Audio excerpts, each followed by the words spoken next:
The Fantasy Football Podcast on the Sports Gambling Podcast Network is presented by WynnBET.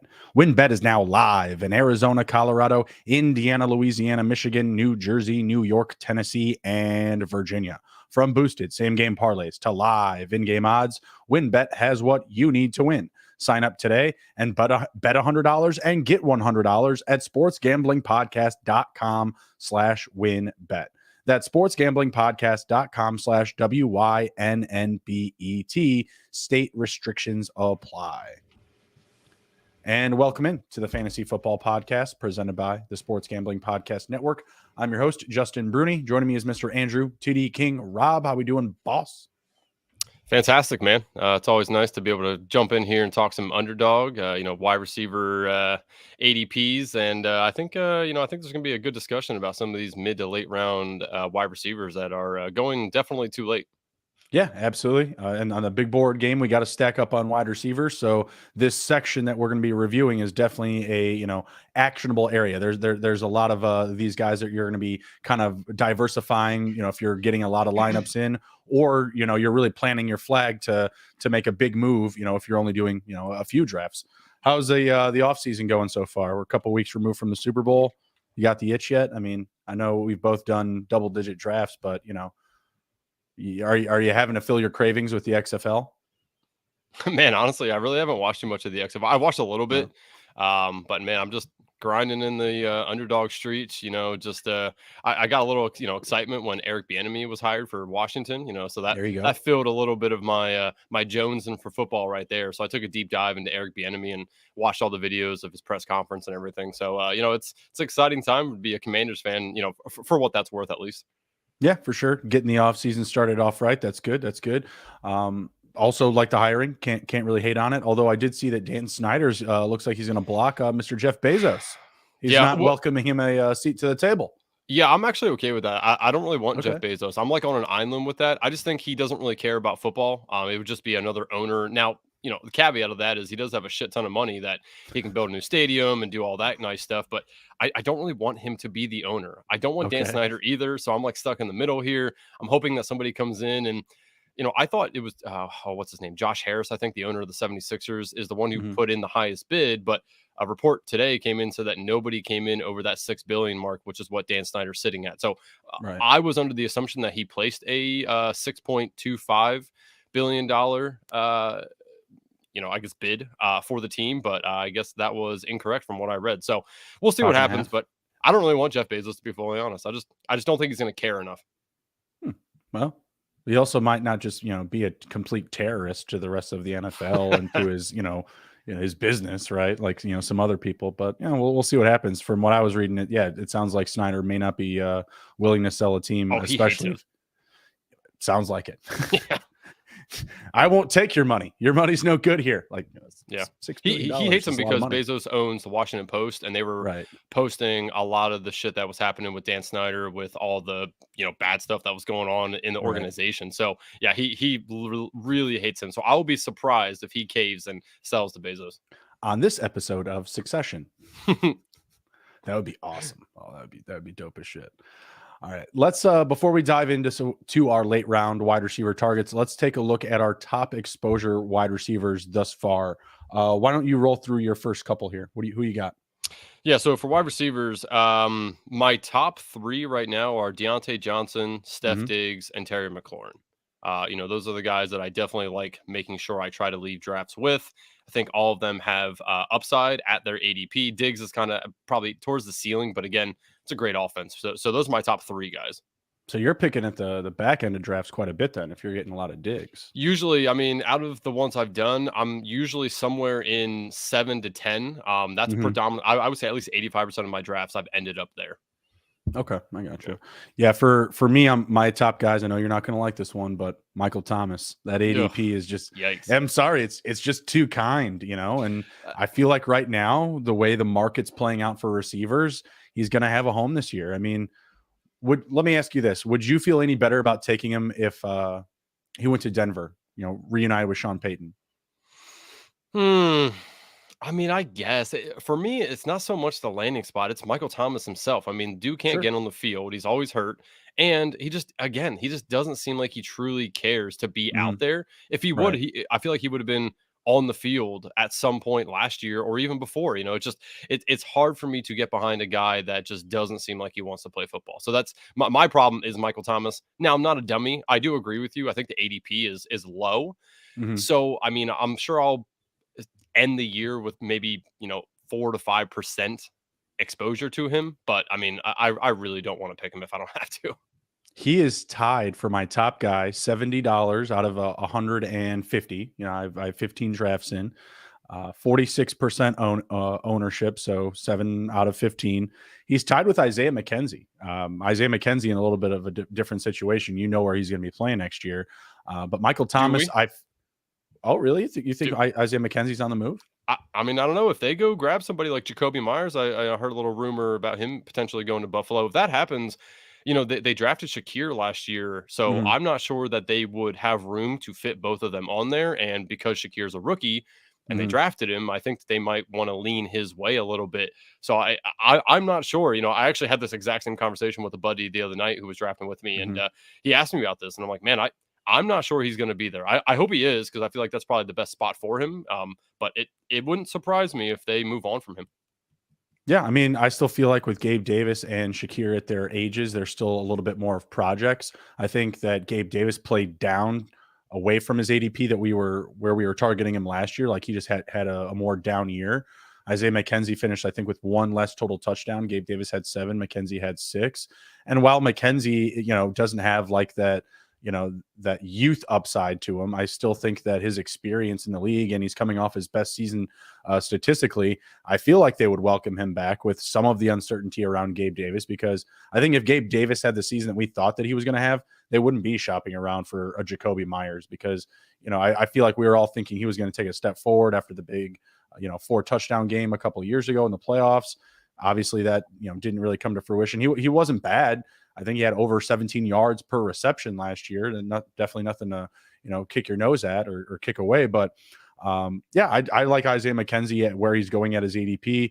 Michael Thomas is going at 127.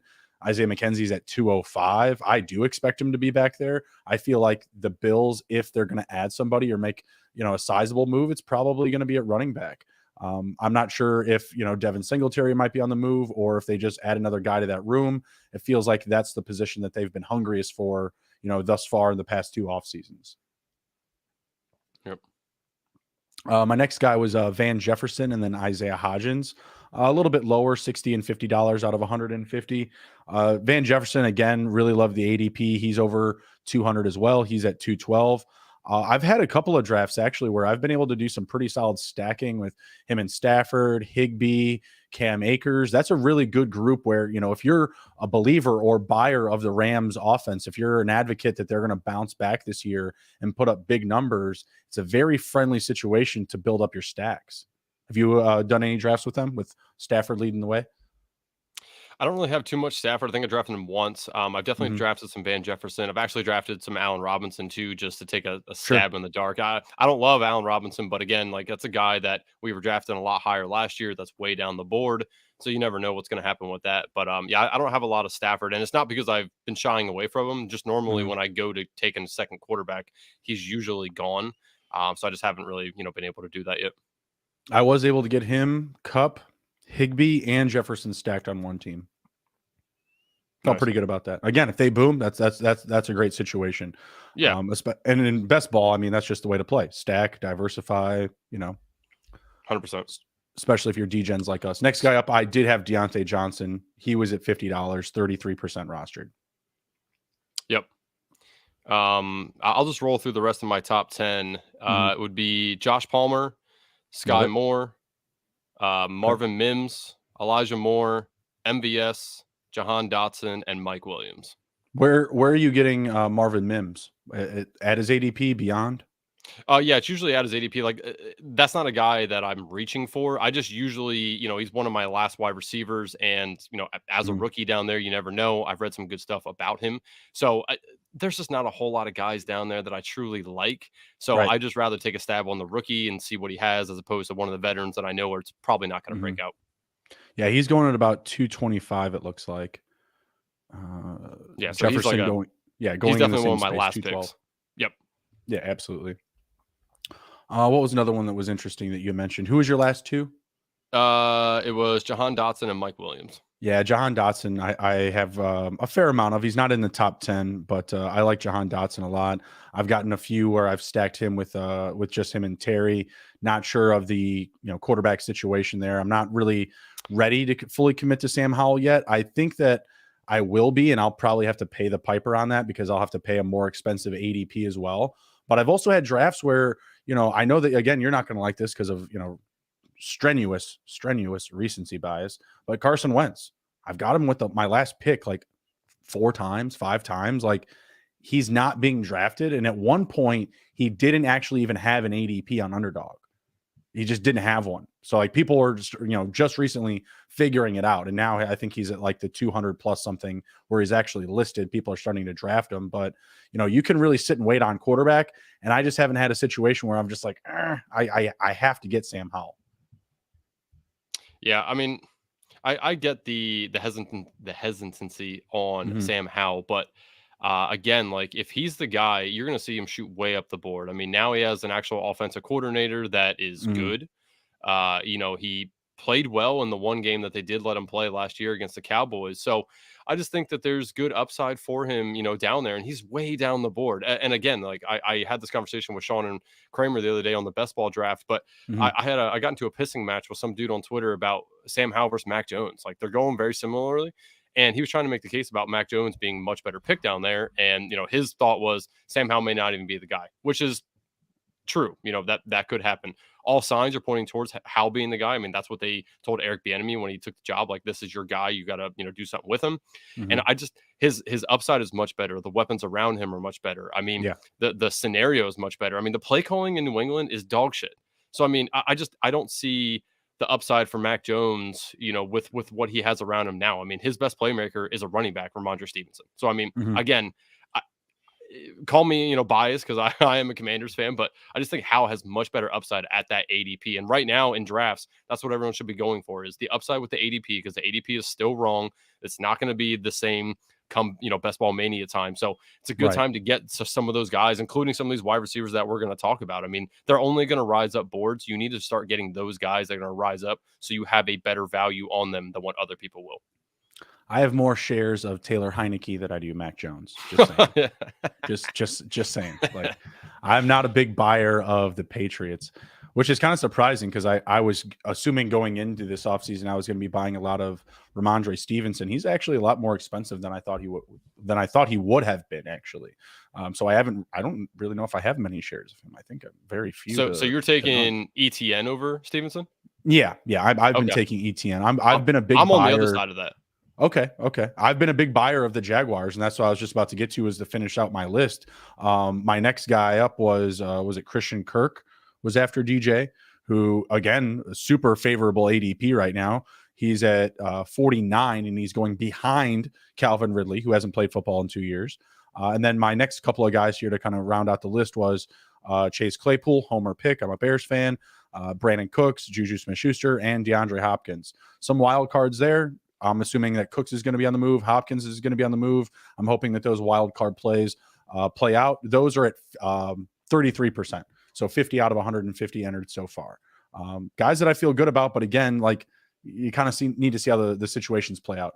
Even with Claypool, like, they're probably going to add a receiver. Juju Smith-Schuster, is he coming back? Is he going somewhere else? Like, those are guys that I just like with kind of like uncertain scenarios.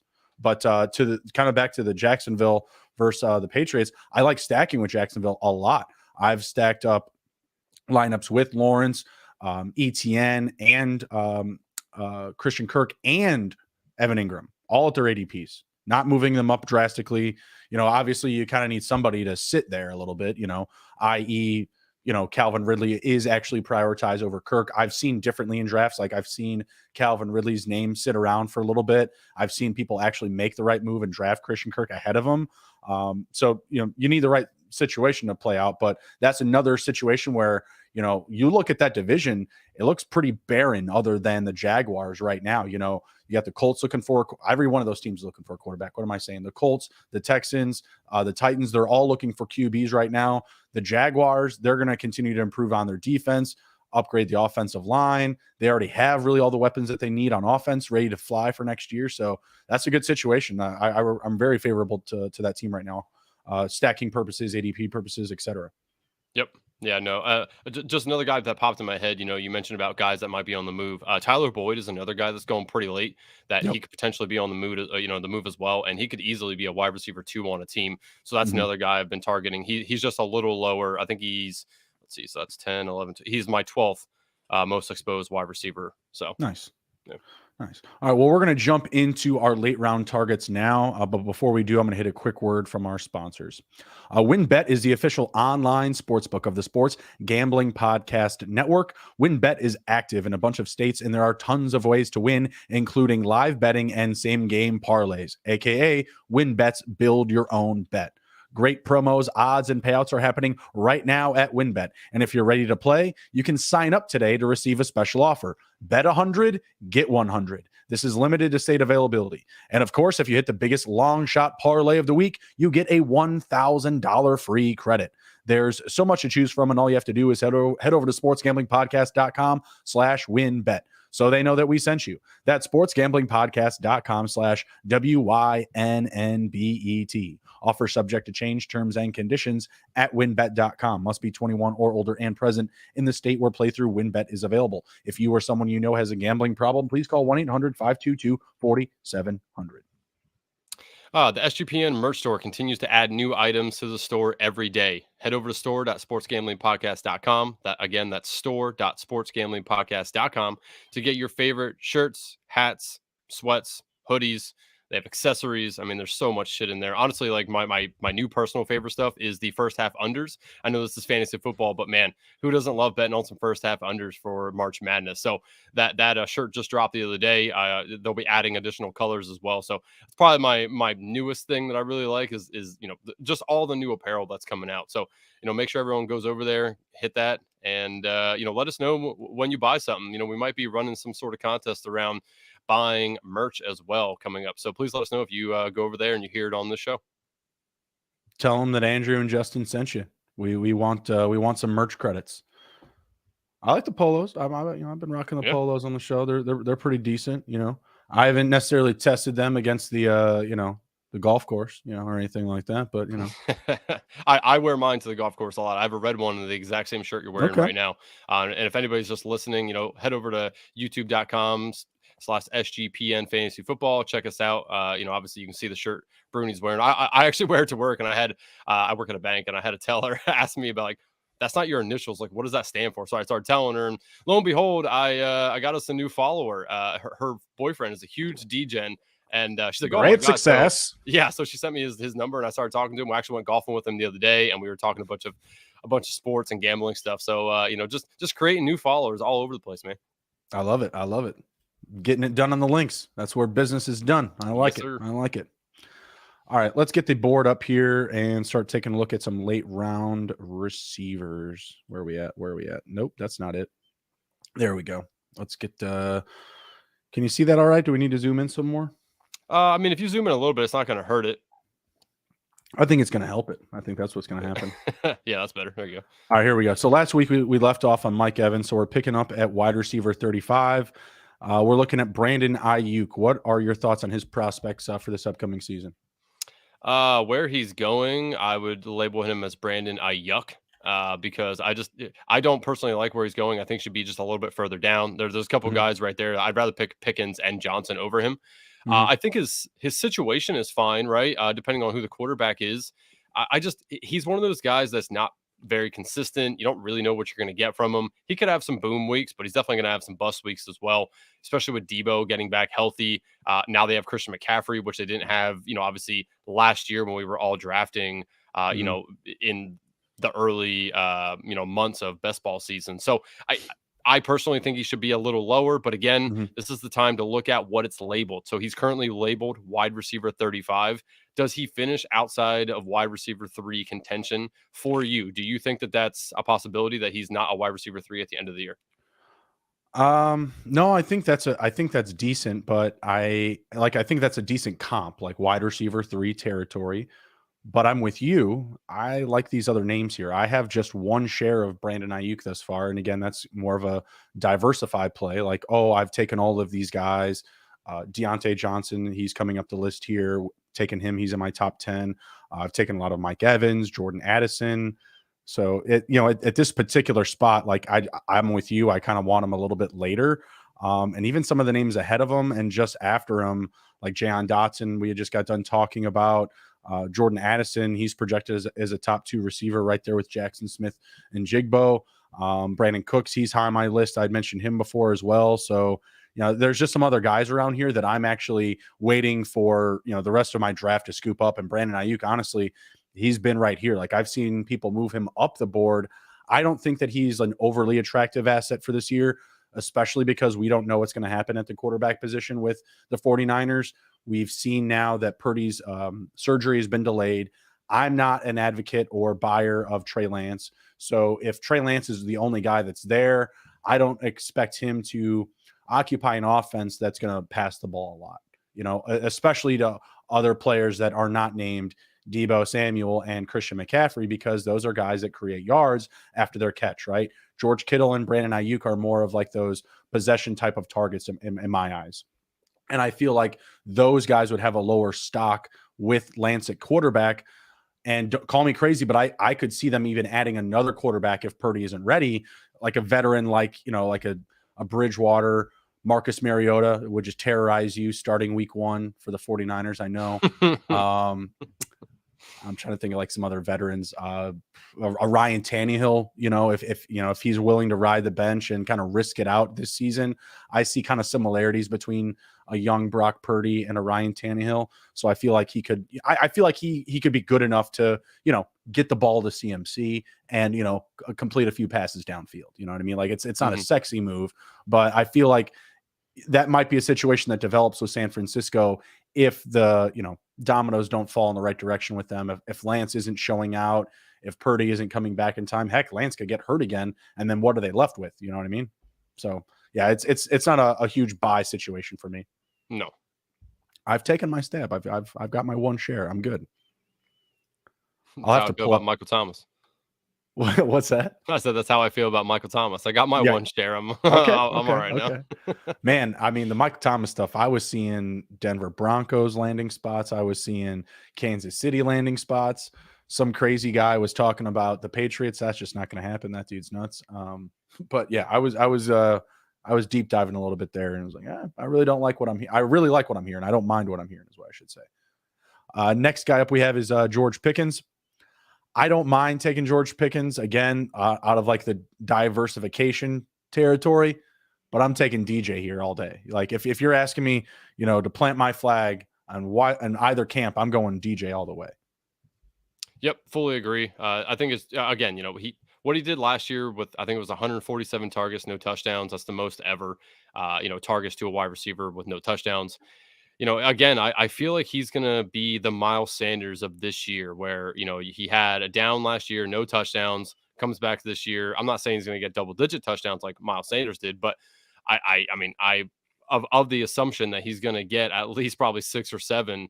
So that'll really help, and again, like I just can't see him finishing as wide receiver 38, which is what he's going right now in ADP.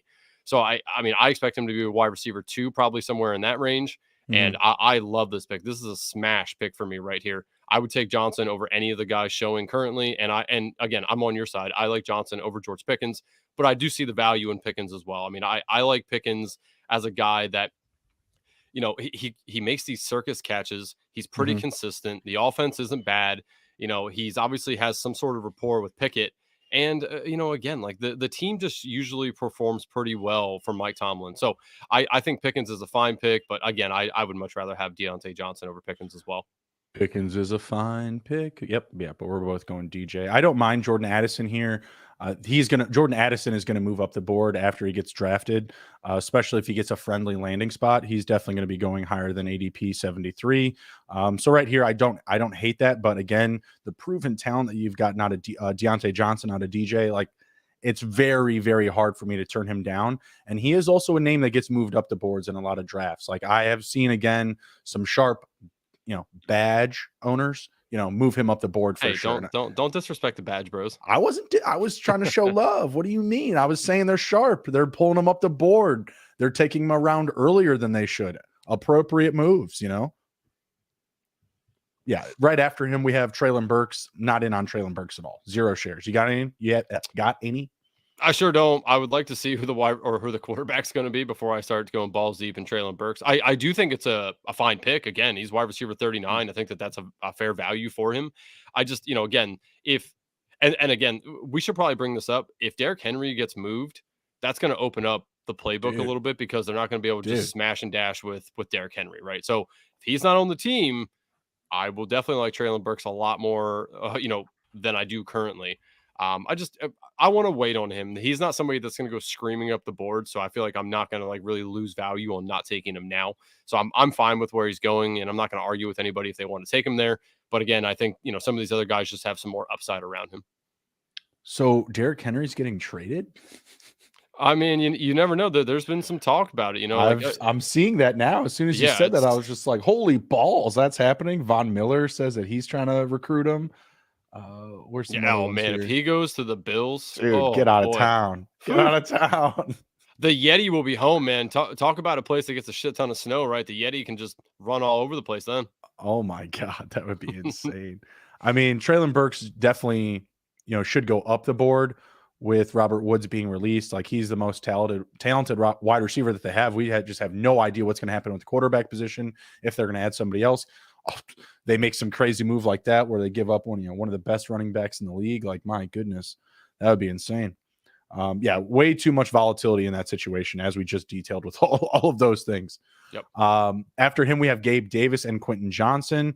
Who would you prefer here? Like the uncertainty of Quentin Johnson, who I would say is like a top 3 prospect at the wide receiver position, or, going with old friendly Gabe Davis, Bills offense is not going anywhere. What do you think? Yeah, this one's tough here because, again, like you said, the uncertainty with Johnston is that you don't know where he's going, you don't know the scheme, you don't know the quarterback, all of that. Mm-hmm. But again, he's probably a guy that if he does find a friendly landing spot is going to rise up the board. Gabe Davis, I don't really see him rising up the board too much. And again, it depends on what Buffalo does. If they bring in a really good running back, that could potentially hurt him. If they go sign somebody else, that could potentially hurt him. If they really don't do anything, though, and especially at wide receiver, position, I think that he will move up a little bit, and I will be more interested in him. I guess if I had to pick, I'd probably want to take Johnston. But I haven't really drafted too much of either of these guys because, again, like the next 2 guys we're gonna talk about, I have drafted more of in Bateman and Dotson. Yeah, I've only taken 1 share of each of those guys, actually.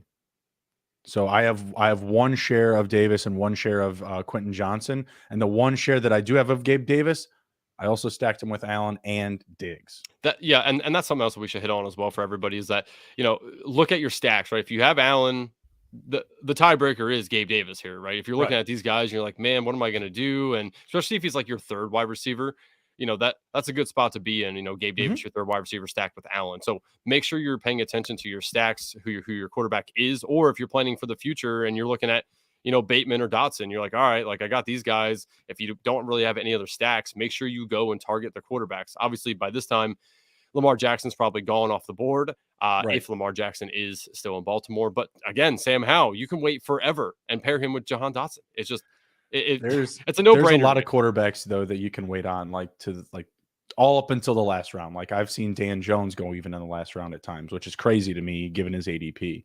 But I mean, every draft is different because everyone comes in, and you'll get some drafts where you have just every team is doing a crazy build, and it's awesome because then there's like value everywhere. But then there's also some drafts where it's just like, holy hell, like it's round 15 and there's no one left. Like everyone has this draft figured out, like those are the tough ones. But when you're sitting there in like round 17 and 18 and you're still getting like, top guys on their team, like top 2 target guys on your team, you're just like, wow, this is intense. So yep. Let's see. Next guy up we have is, we'll go with these next 3: Rashad Bateman, Jahan Dotson, Cortland Sutton. Who's your top guy out of these 3? It's Dotson again. I'm a homer, but I Sure. saw what he did last year. I mean, he missed 5 games and still tied with Christian Watson for the most touchdowns by a rookie last year. I mean, the scheme's going to be even better this year with Eric Bieniemy. It definitely won't be worse. He's clearly a better talent than Curtis Samuel in my eyes. From what I saw last year as a guy who's watched every single one of those games, he was better. He definitely has way better hands. He probably has the best hands on the team, and that's no disrespect to Terry, but Dotson carries the football around with him everywhere he goes. Like, this man is just dedicated to making sure he catches the ball. He's a dog. So yeah, I mean, it's Dotson for me. But again, like, I've drafted a decent amount of Bateman as well.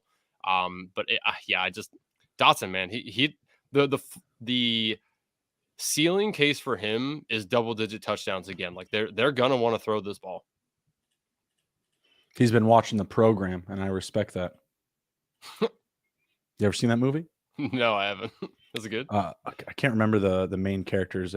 I think it's Omar Epps. He's a running back, and he keeps fumbling the ball. He's a freshman.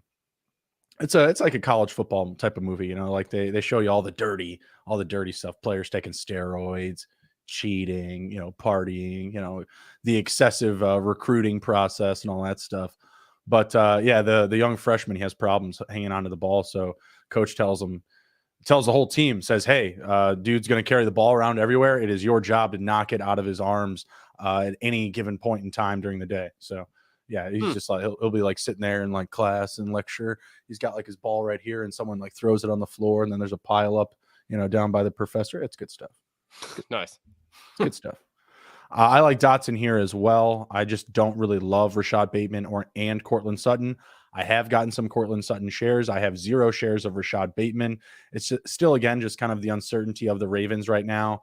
Does Lamar come back? Is there like a big shakeup, schematically? I think Bateman's going to be there no matter what, but I feel there is a situation that could develop where his ADP falls. And if I do decide I want to target him, that can be in the upcoming drafts, still to come, right? Like, I don't have to commit to him right now when I feel like the cost, while it be appropriate, I still feel it's a little bit more risky.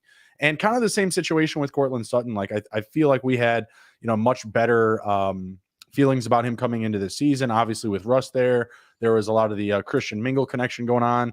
Both these two really love to get down on their knees and praise Jesus. Everybody was, tying the knot there, making that connection.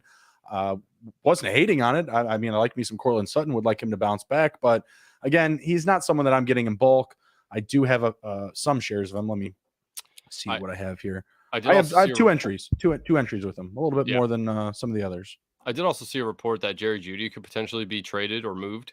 If that happens, Cortland Sutton will definitely shoot up the board unless they draft some sort of wide. Yeah, is it true? I don't know, but I did see a report about that, potentially being moved. Again, if that happens, Sutton's going to shoot up the board, so it's a very good value for him.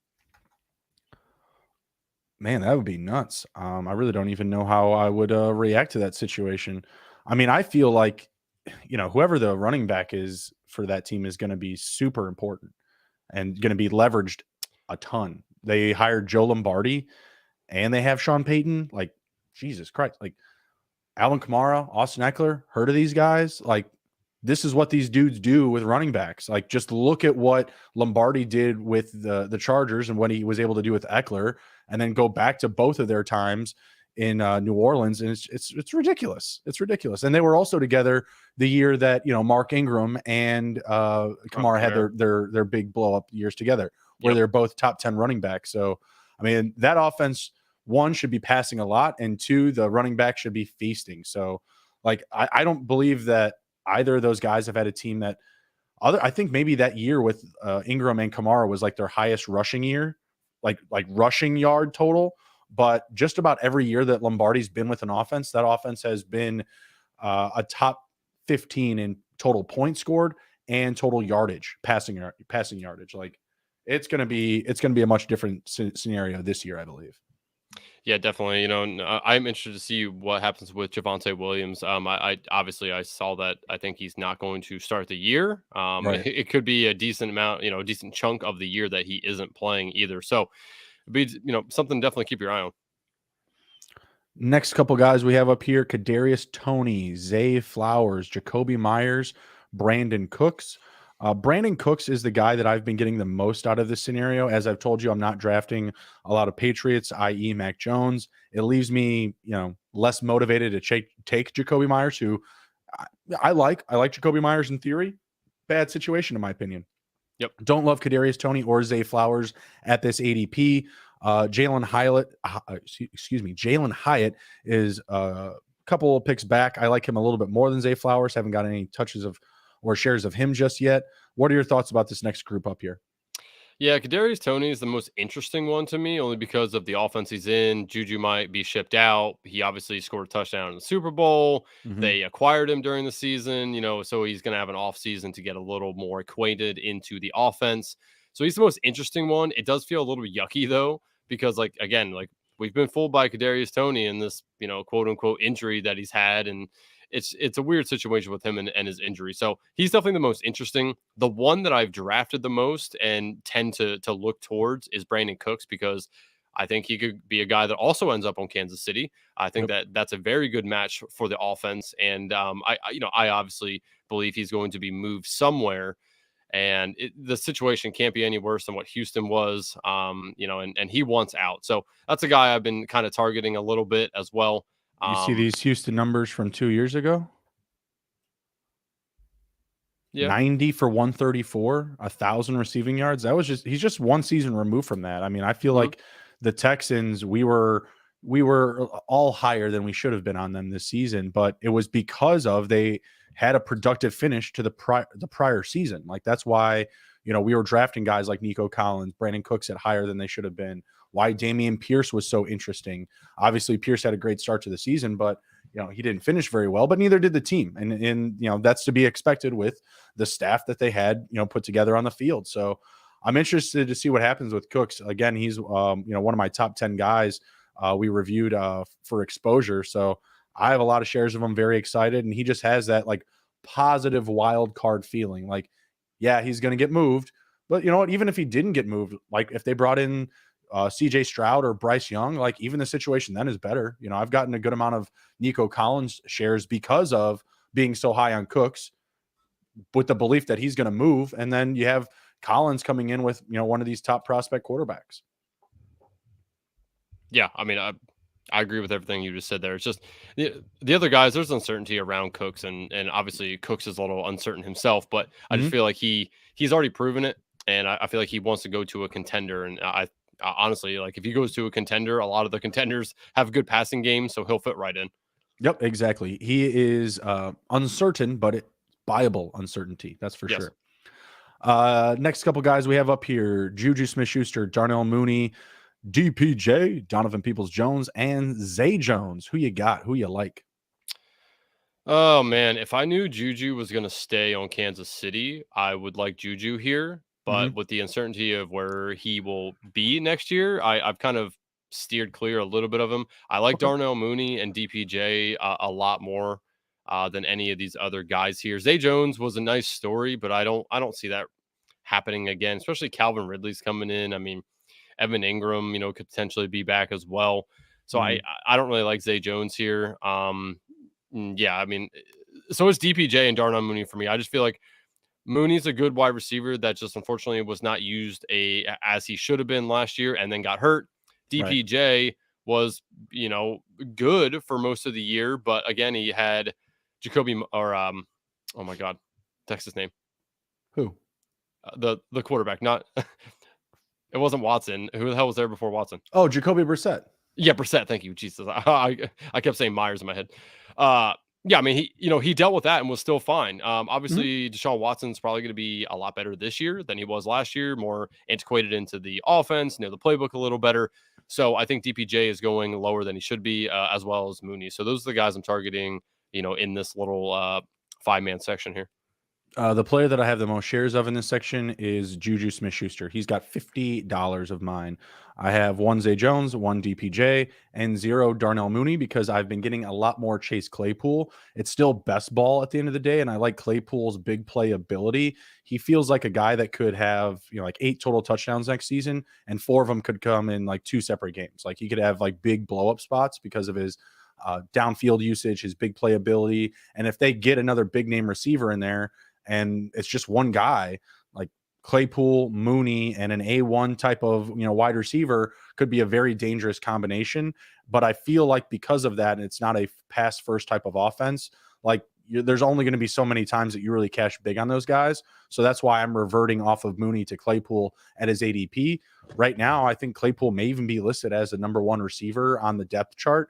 So when that, eventually once they make at least a single move, that should knock everybody down to Mooney in the slot, hopefully, another couple of, or not a couple, but at least one other guy on the outside, whether he have size or catchability or whatever. And then Claypool as just like that go-to downfield threat. So I've been reverting to his ADP over Darnell Mooney. And Zay Jones, I'm in the same boat with you. I just have the one share, and that was one where I did like, the Jaguars like super stacking system. I had him, I had Kirk, I had ETN and Ingram. So like, again, if you're a buyer or advocate of their offense this offseason, I would definitely recommend a similar situation when buying Zay Jones. Like if you're going to be in on everybody, you know what I mean? Yep. Let's hit a quick word. Let's pay some bills really quick. A very familiar name we'll run through here, and we'll be right back after this. Underdog Fantasy. We're also brought to you by Underdog Fantasy. Underdog is your home for off-season NFL best ball drafts, but they also got you covered for a ton of other daily games, including NBA, NHL, and the PGA. Underdog Fantasy is a great way to get down on your favorite player props if they're not available in your state. Head over to underdogfantasy.com and use promo code SGPN for a 100% deposit bonus up to $100. That's underdogfantasy.com, promo code SGPN. All right, and we're back. So our next grouping here, we have rookie Josh Downs, Tyler Boyd, Elijah Moore, and Joshua Palmer. I have a very good idea of where your preference is here, and it's pretty similar to mine. I'm going to say Tyler Boyd and Josh Palmer. Yeah, I mean, as we've read off our top 10 exposure wide receivers, Moore and Josh Palmer were in there. Boyd is 12 for me. So all these guys, I mean, this is obviously you can see about the round that I really start to target some of these some of these wide receivers. I like all 3 of them. The cases for him, again, Tyler Boyd is probably going to be moved. He could definitely be a wide receiver 2 on a team. He's currently the wide receiver 3 on the Bengals, and he's performed very well. He's performed very well with Jamar Chase on the field and didn't perform as well when he was off the field, it makes no sense to me. But again, like I had this conversation with multiple people throughout the year of how well Boyd was doing when Chase was on the field. I think he was like a top 15 wide receiver while Chase was there. And then he was like maybe like wide receiver like 20, 24 when he wasn't, which is still fine, but it just didn't make any sense really. So I like Boyd a lot, especially if he goes somewhere that's a decent team that has a good passing game. Boyd is very underrated as a wide receiver. His route running is really good. So I like Boyd here. I mean, wide receiver 55 off the board. I mean, I'll take that all day long. Elijah Moore, this is more of maybe Aaron Rodgers goes there or they get a much better quarterback to pass the ball around. Elijah Moore just fell out of favor last year for whatever reason. I mean, Garrett Wilson is obviously a better wide receiver, but there's no reason that Elijah Moore shouldn't, also do well in this offense, especially with Breece Hall coming back from injury. Like they're probably going to pass the ball more to start out the year than they will run the ball. So, that's kind of the case for Moore for me here. Last guy real quick. Oh, you're throwing the red flag on the play. Challenge flag. Throwing the challenge flag. Nathaniel Hackett. It's going to be a run first offense, in my opinion. I mean, unless they get Aaron Rodgers, then by all means, like, yeah, that'll wind up being a good pick. But I don't know. I feel like it's at the end of the day, this is going to be a similar situation to like the Bears, like a couple seasons ago when they were trying to get Russ Wilson. Like you go shopping for one thing, you'll wind up coming back with the discount liquor. You know what I mean? Like, I don't know. I feel like they could go shopping for A-Rod, come back with Jimmy G. And I don't think you're buying Elijah Moore with Jimmy G at QB. No, that is that's So very even accurate.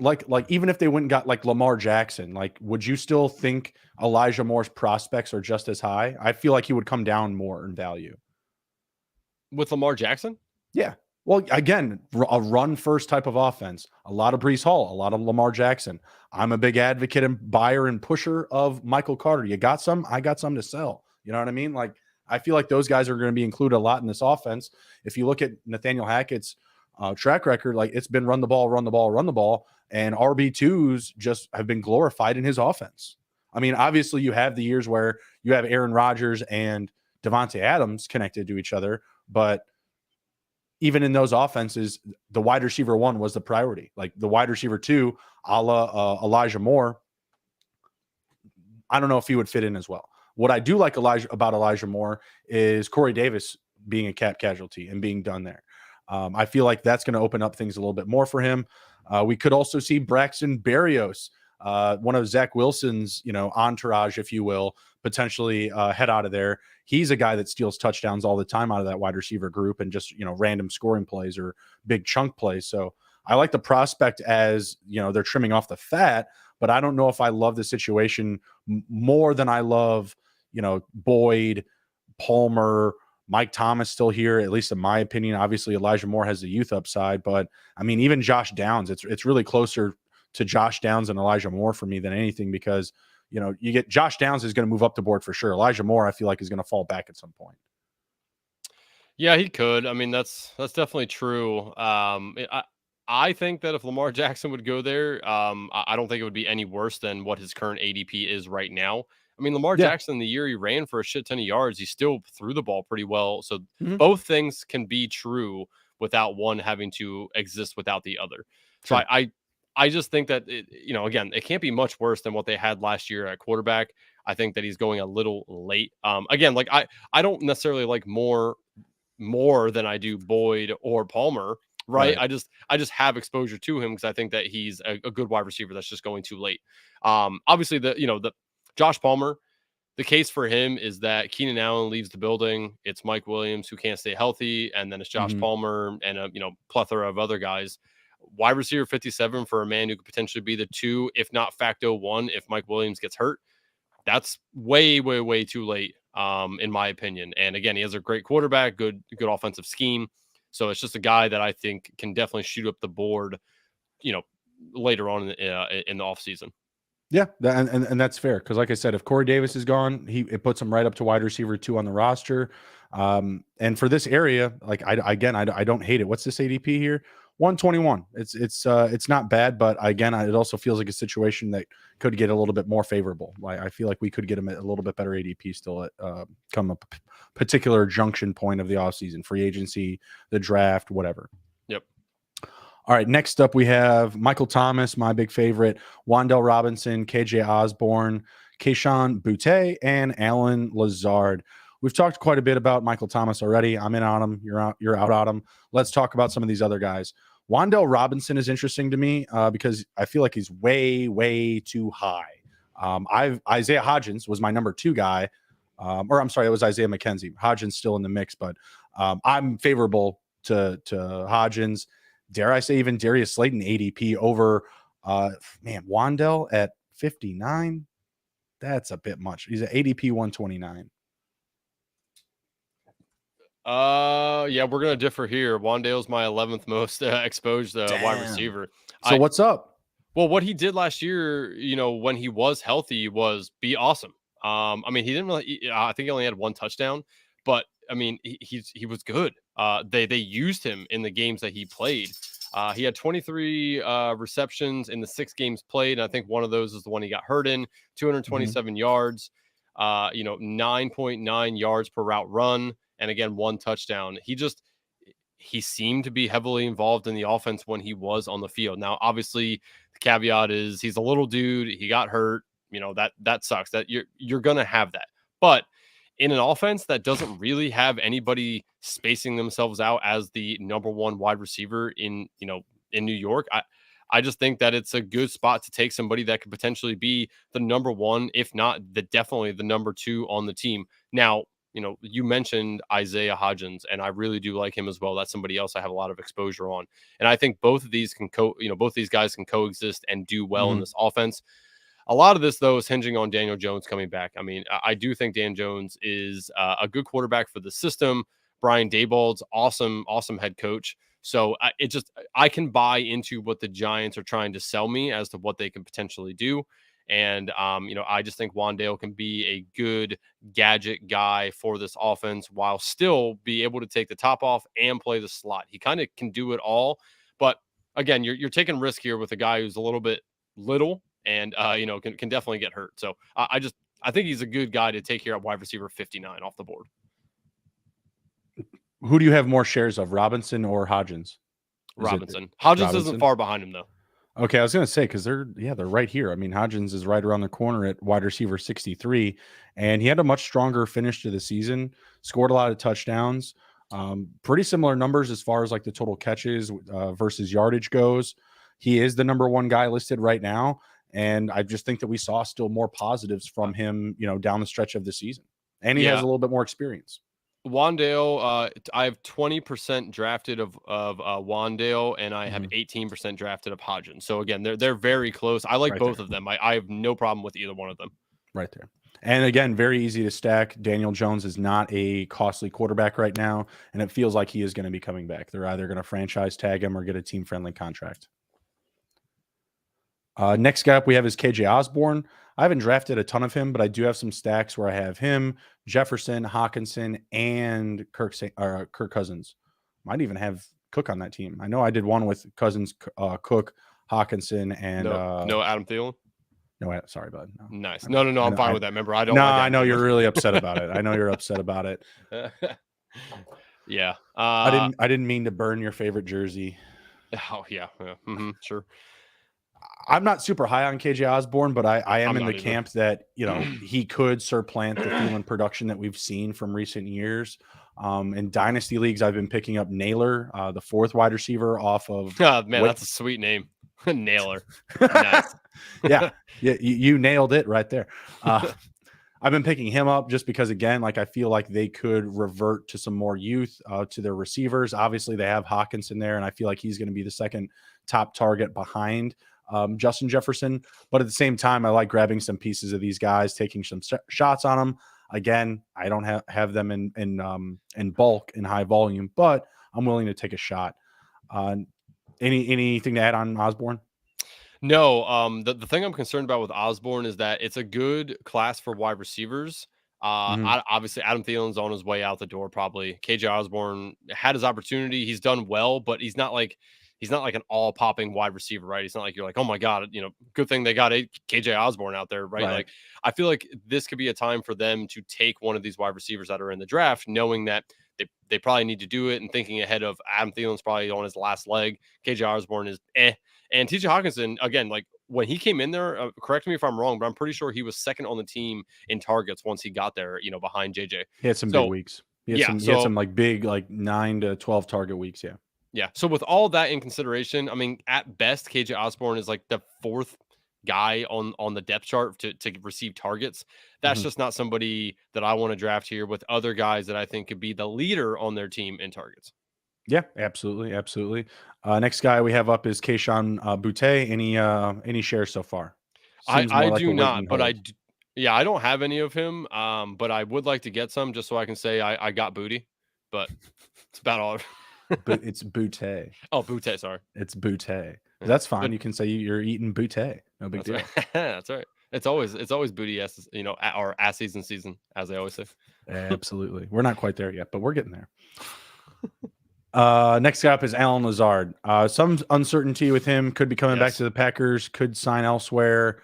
I don't have any shares just yet. I think I have 2 shares of him. That's just with, I think he's going way too late if Aaron Rodgers does come back to Green Bay and Allen Lazard is still there. Wide receiver 62 off the board. That's like criminal for where he should be going if A-Rod does come back. I was very high on Allen Lazard last year. He kind of let me down a little bit. He was missing, I don't know. He was not inspiring. I do like Lazard, though. I think he's a good scenario. Dobbs is probably not as good as him. Christian Watson is definitely better than him. So he kind of fits right in the middle.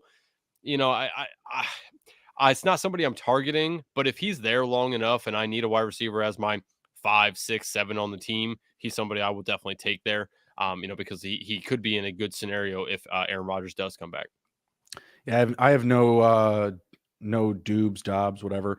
I have no shares of him, no shares of Lazard. I do have some Christian Watson and Aaron Rodgers stacks. I do have a few of those, but not many. Yeah, not a situation I'm really buying into. And I will also take Watson on his own because if no one else is there, could just be the guy. Could be a new wide receiver one in that on that team. Next guy up, I'm not taking whatsoever. Michael Gallup. Have 0 shares. Not interested. Feel like he's going to be a cap casualty, even if he goes somewhere, with a good passing game. He didn't really show me enough this season. What are your thoughts on him? Yep. Nope. Gallup sucks. He's on Dallas. Dallas sucks. Just correlation. He could be a cap casualty though. He's like the 4th or 5th highest paid player, and the guy right behind him is taking a pay cut or restructuring his contract, and Zeke Elliott. So he makes a lot of money on this roster. Given what he's produced, I just don't see how he's gonna be a Cowboy. Yeah, no, I mean, in all seriousness, Gallup is a fine wide receiver, but I mean, as you're laying out, he could be a cap casualty. God knows where he goes. I would rather take all 4 of these guys under him. I'd rather take over Gallup right now. Yep. And that's Rondale Moore, Hunter Renfrow, Sky Moore, and Alec Pierce. It's just there's just no reason to take him. Even if I have Dak and CeeDee Lamb, I'd rather just go, take other guys from the Cowboys outside of Gallup. So yeah, I'm off him. Get your Cavante Turban shares in the last round. I like it. I like it. Yeah, Rondale Moore, Hunter Renfrow, Sky Moore, even Alec Pierce. Alec Pierce is in a situation similar to Michael Pittman where you have that wild card type of vibe. Do they go out and buy a quarterback? Do they draft one with their top pick? Right. So I feel like there's some positive stuff that could move him up the board. Same thing with Renfrow. I feel like he might wind up being a cap casualty as well. He's making a fair amount of money per season. He had signed a contract before they had brought in Devontae Adams. So I feel like he, again, could also be on the move, hopefully, to a more pass-friendly offense. Rondale Moore, good situation. You have most likely DeAndre Hopkins leaving. Zach Ertz is hurt, leaving him. And Marquise Brown is just the top 2 targets there. So, again, not someone I'm buying in bulk because, again, there's some uncertainty with the quarterback position when Kyler will return, but I like the talent. And combining that with this ADP, I have very few arguments against Rondale Moore. Yep. He is the Moore I would more prefer to take over Elijah Moore. What about with Sky Moore?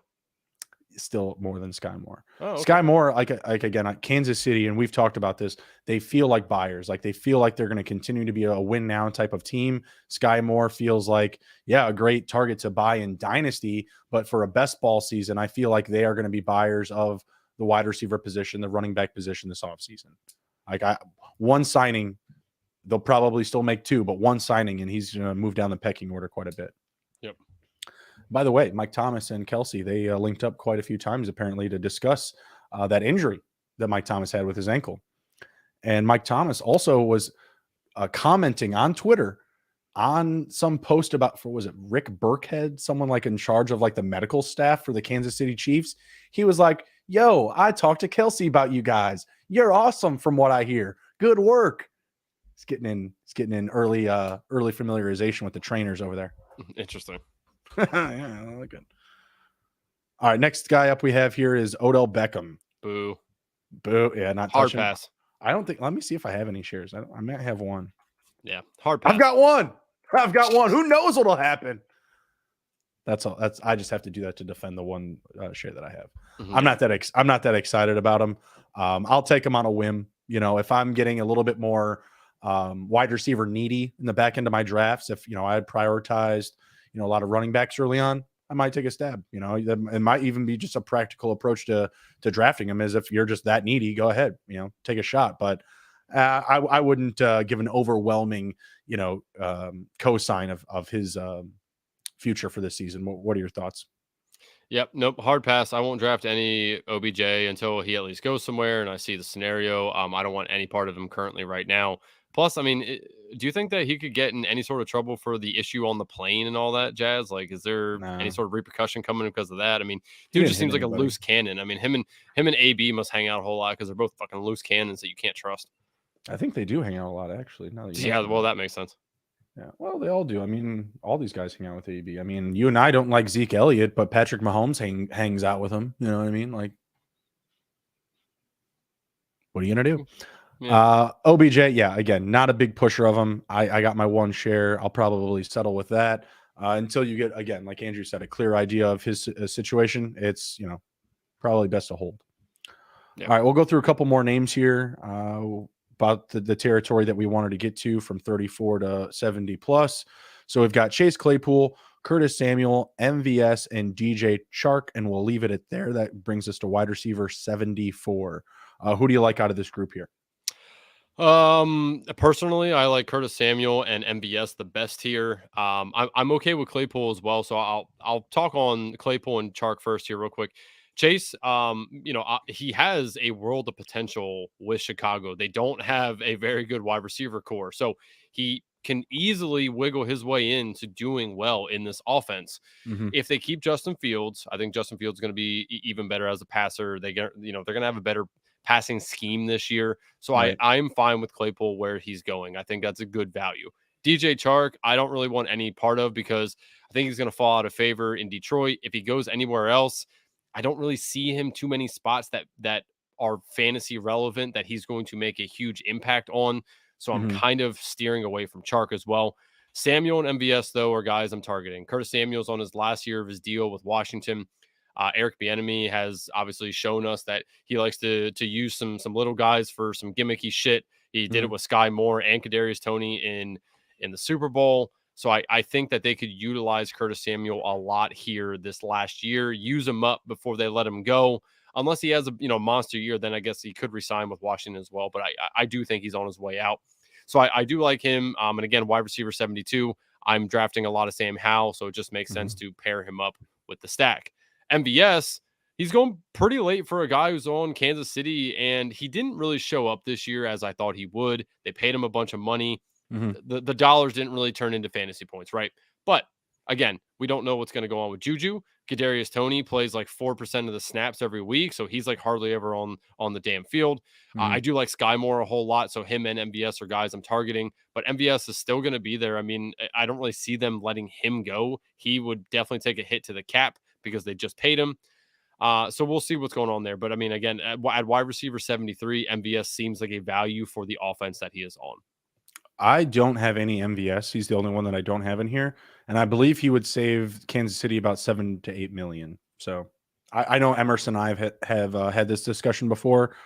I'm in the belief that he is going to be a cap casualty because when you look at the rest of the landscape of the wide receiver position around the league, the guys that could be on the move, the free agents, I just don't think that money is going to be better spent with MVS over any of those other guys.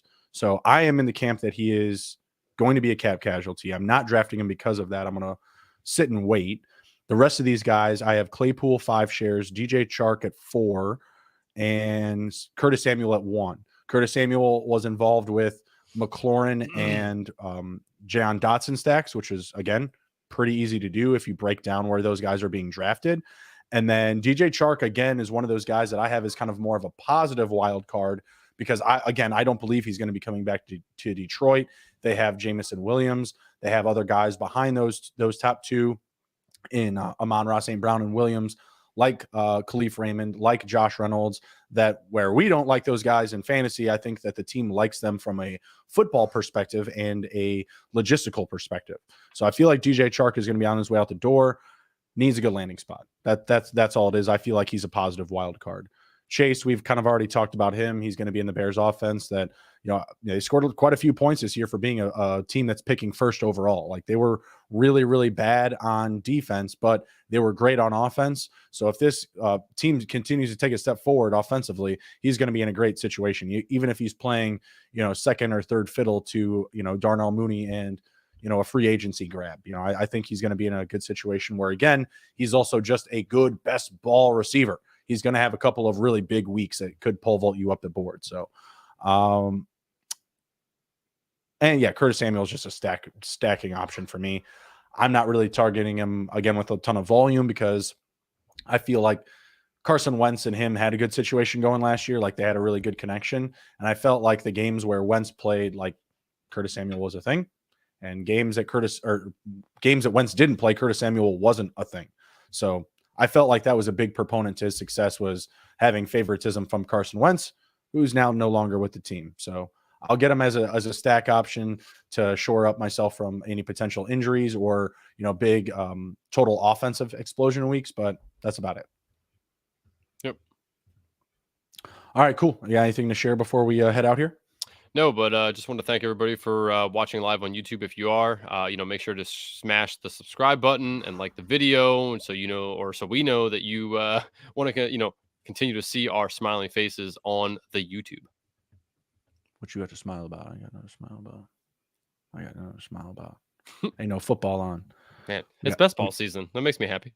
That's true. We got Ben saying yo. We're saying bye, What's up, Ben? We're about to head out, dog. But that's all right. You can rewatch the episode on YouTube. No big deal. And then even after that, you can go to Spotify. You can go to Apple. You can download the podcast and listen to it in your car while you work out, while you look at yourself in the mirror and do your hair. While you draft best ball teams. I don't necessarily always recommend that. But yeah, it's definitely something you can do for sure. Definitely for sure. Okay. Definitely catch you in the rooms. Yeah. That tends to happen. I've seen a few familiar faces from our drafts as well. Definitely. All right, cool. We're going to head out. Be sure to go check out the Sports Gambling Podcast Network. Smash the fantasy tab. We've got all the good stuff for you, specifically best ball and dynasty content right now. The off season is alive and well. We've got all the good stuff for you, including IDP, including auction. We've got all sorts of great content for you. Come ride with us at sportsgamblingpodcast.com. Take care, be well, be good. If you can't be good at it. We'll see you, y'all.